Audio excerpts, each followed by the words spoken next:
Marcus walked into the dealership with what he thought was an unbeatable strategy. He wasn't emotional, he wasn't rushed, and he definitely wasn't uninformed. For the past 3 weeks, he had been researching everything: invoice prices, dealer incentives, online forums, negotiation tactics. He knew the exact model he wanted, the trim, the packages, even the average transaction price in his zip code. By the time he stepped onto that polished showroom floor, he believed something most buyers never do: that he was in control. The sticker price on the SUV he wanted was $41,800. The invoice price he found online showed $38,950. That gap, almost $3,000, looked like pure negotiation space to him, and in his mind, if he could close that gap, he would win. That was the entire game, or at least, that's what he thought the game was. The salesperson greeted him with a calm, friendly confidence that didn't feel pushy at all. That's by design. The best salespeople don't pressure you, they guide you. They ask questions that make you feel like you're making your own decisions. Within 10 minutes, Marcus was test driving the car. Within 30, he was back inside discussing numbers. The negotiation started exactly how it always does: slow resistance, small concessions, the illusion of friction. The salesperson went back and forth to the manager's desk, each time returning with slightly better numbers, like progress was being fought for. After about an hour of this dance, Marcus landed at $39,050, just $100 above invoice. He leaned back in his chair, arms crossed, heart steady, and felt it: victory. He had done what most buyers never do. He beat the system, or at least, he beat the only part of the system he could see. What Marcus didn't realize is that the number he negotiated against, the invoice price, wasn't the dealership's real cost. It was a reference point, a controlled number, a number designed to anchor negotiations while hiding everything underneath it. Because behind that $38,950 invoice price were multiple streams of money flowing back to the dealership, none of which appear on any website, none of which are disclosed during negotiation, and none of which Marcus had accounted for. The first of these is something called holdback. It's a percentage of the car's MSRP, usually around 2% to 3%, that the manufacturer quietly pays back to the dealership after the car is sold. On a $41,800 vehicle, even a 2.5% holdback means the dealership gets over $1,000 back after the deal is done. That alone completely changes the math. Marcus thought the dealership made $100. In reality, they were already over 10 times that before even considering anything else. But holdback is just the beginning. There are other incentives layered into the system that most buyers will never hear about. Dealer cash bonuses, for example, are payments manufacturers give to dealerships to move specific models. If inventory is too high or a model isn't selling fast enough, the manufacturer quietly adds a bonus behind the scenes. It could be $500, $1,000, sometimes even more per vehicle. That money doesn't show up on the sticker. It doesn't show up in online pricing tools, and it definitely doesn't come up during negotiation, because if it did, the entire perception of the deal would collapse. Marcus might have thought he was squeezing every dollar out of the dealership, but in reality, the dealership had already been paid to sell him that exact car. Then there are volume-based incentives, often called stair-step bonuses. These are structured in tiers. If a dealership sells a certain number of units within a month or quarter, they unlock a large bonus from the manufacturer. And here's the key detail. Once they hit that threshold, every car sold within that period becomes more profitable retroactively. That means a dealership might be willing to sell a car at what looks like a loss on paper just to hit that target, because the bonus they unlock could be worth tens or even hundreds of thousands of dollars across all units sold. So when a salesperson says, "We're losing money on this deal," it might technically be true on that single transaction, but completely misleading in the bigger picture. The deal isn't evaluated individually. It's part of a larger financial structure that you, as the buyer, never see. There are also regional incentives that vary based on location. If sales are slow in a particular market, manufacturers will inject additional bonuses to dealerships in that area. To customers in different states could buy the exact same car at the exact same time, and the dealership's profit structure could be completely different for each sale. Add to that floor plan assistance, which is essentially the manufacturer helping dealerships cover the interest on the loans they take to hold inventory, and suddenly the cost of the car becomes even more disconnected from the invoice price. Every one of these layers pushes the dealership's true cost lower and lower, while keeping the buyer focused on a number that was never meant to represent reality in the first place. But here's where the story shifts, because even after all of that, even after holdbacks, incentives, and bonuses, the front-end sale, the negotiation Marcus spent all his time and energy on, is not where the dealership makes its biggest profit. Not even close. The real money is waiting in a different room, and almost every buyer walks into that room thinking the hard part is over. Marcus certainly did. After shaking hands on the price, he was congratulated, reassured, and then politely guided into a smaller office to finalize the paperwork. That phrase sounds harmless, routine, administrative, but that room is where the entire financial dynamic changes, because the person sitting behind that desk is not a clerk. They're not there to process documents. They are a specialist trained in maximizing profit per customer, and statistically, they generate more revenue per transaction than anyone else in the building. The finance manager started casually, building rapport, making Marcus comfortable.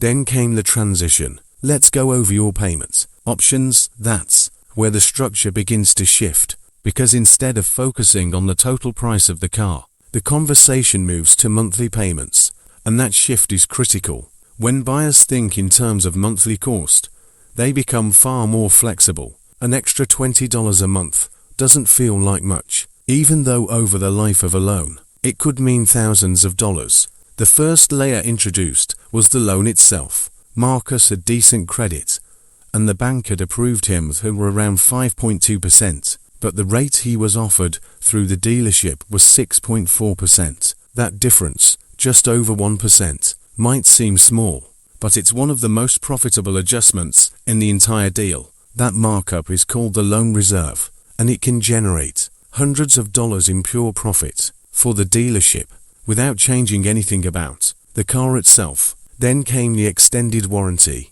presented as protection, peace of mind, security against future repair costs. And to be fair, for some buyers, it can be useful, but what isn't explained is how much margin is built into it. The cost to the dealership may be significantly lower than what's presented. The difference, often $800 to $1,200, is profit. Next came gap insurance, which covers the difference between what you owe and what the car is worth if it's totaled. Again, not a bad product in the right situation, but the pricing includes a substantial markup. Then came smaller add-ons, tire protection, paint sealant, interior coatings, each one framed as minor, optional, easy to say yes to, and that's the point. Individually, they don't feel expensive. Collectively, they transform the economics of the entire deal. By the time Marcus finished signing everything, the dealership had generated thousands in additional profit beyond the price he fought so hard to negotiate. And the most important part is this: Marcus still felt like he won, because psychologically, the negotiation had already ended in his mind. Everything that happened after felt like details, not decisions. That's how the system works. It separates the moment you feel like you've won from the moment where the most money is actually made. Now here's where everything flips, because just when you think you understand the system, it quietly changes the rules on you. A week after Marcus bought his car, his cousin Daniel decided he wanted the exact same model, same dealership, same month, same inventory. But Daniel walked in with a completely different mindset. He believes something most people have been taught their entire lives: cash is power. No debt, no interest, no complications. Just walk in, pay, and leave. Simple, clean, strong. And when the salesperson Asked how he planned to pay, Daniel said 5 words that instantly changed the entire structure of his deal. "I'm paying cash, best price," in his mind. That statement put him in control. No financing risk, no waiting on approvals, no uncertainty. But what the dealership heard wasn't confidence. What they heard was this: this deal just lost its most profitable layer. Because as a dealership, the car isn't the main product. The financing is. The loan, the add-ons, the insurance, the back-end structure. That's where the real money lives. When Daniel removed financing from the equation, he didn't simplify the deal. He stripped out the dealership's biggest revenue source. And when that happens, the system adjusts. The flexibility disappears. The negotiation tightens. The numbers stop moving the way they normally would. So while Daniel expected a discount for paying cash, the opposite happened. The dealership held firm. They gave up less. They pushed harder. And in the end, Daniel paid $2,600 more than Marcus for the exact same car. Same building, same inventory, same timing, different strategy, completely different outcome. This is the part most people struggle to accept, because it goes against everything we've been taught about money. In almost every other situation, cash gives you leverage. Contractors prefer it. Small businesses prefer it. Even individuals selling used items prefer it. Cash removes friction. It reduces risk. It speeds everything up. But a dealership is not a normal business. It's a layered financial machine designed to maximize profit across multiple channels at the same time. And when you remove one of those channels, especially the most profitable one, the system compensates somewhere else. In this case, the price of the car itself. Now here's where it gets even more interesting. Because some buyers hear this and think they've found the solution. They decide they just won't tell the dealership they're paying cash. They'll keep it hidden, negotiate the best price possible, and then reveal it at the last second. On the surface, that sounds smart, but the dealership isn't guessing. They're testing. Every step of the buying process is designed to quietly collect information about you, your intentions, and your profitability as a customer. The first test happens before you even sit down. You're handed a form or a tablet. Basic information, name, contact details, vehicle interest, and then a question that looks completely harmless. How do you plan to pay? Cash, finance, lease, or not sure? Most people answer honestly without thinking twice. But that single answer changes how the rest of the deal is structured. It determines how much flexibility you'll be given, how aggressively they'll negotiate, and how they position the next steps. The second test comes later, usually disguised as a routine step. The salesperson mentions checking your credit. It sounds procedural, necessary, but at that moment, they're not just verifying your eligibility, they're confirming your intent. If you agree quickly, it reinforces that you're a financing customer. If you hesitate, it signals resistance, and from that point forward, the strategy shifts. The third test happens even more subtly. As the deal progresses, numbers start being discussed in terms of monthly payments instead of total price. This is not accidental. It's psychological. When you think in monthly terms, your perception of course changes. An extra $30 a month feels manageable, even though it could represent thousands over time. If you engage in that conversation, even slightly, you're signaling that you're open to financing, and every signal you send is being tracked, adjusted to, and used to guide the deal in a direction that benefits the dealership the most. So the real question becomes, if cash weakens your position, and the system is designed to test you at every stage, what actually works? The answer isn't complicated, but it requires discipline. You don't walk in as a cash beer. You walk in as a financing beer, not because you want the loan, but because you want the leverage that comes with it. You let the dealership believe the full structure of the deal is in play. That belief increases their willingness to negotiate on the front end, because they expect to recover profit on the back end. And that expectation is exactly what you use to your advantage. As the process begins, you avoid committing too early. If asked how you plan to pay, you keep it open. Not sure yet is enough. It keeps every door open without giving away your strategy. As the numbers start moving, you focus on the total price, not the monthly payment. You negotiate aggressively, knowing that the dealership is more flexible because they believe they'll make it back later. Once the price is locked, then the environment changes. You're moved into the finance office, where the real profit layers are introduced. But now, you're not walking in blind. You understand the structure. You recognize the patterns. And most importantly, you don't treat that room like a formality. You treat it like a second negotiation. When the loan terms are presented, you pay attention to the interest rate. Even a small increase above what you qualify for is profit. You can question it. You can push back. You can even bring your own financing approval to compare. When the extended warranty is offered, you don't accept the first number. You understand there's margin built in, that it's negotiable. Same with gap insurance. Same with every add-on. You don't have to reject everything, but you don't have to accept everything either. You decide based on value, not pressure. And then comes the most important step in the entire process, the one almost no one pays attention to.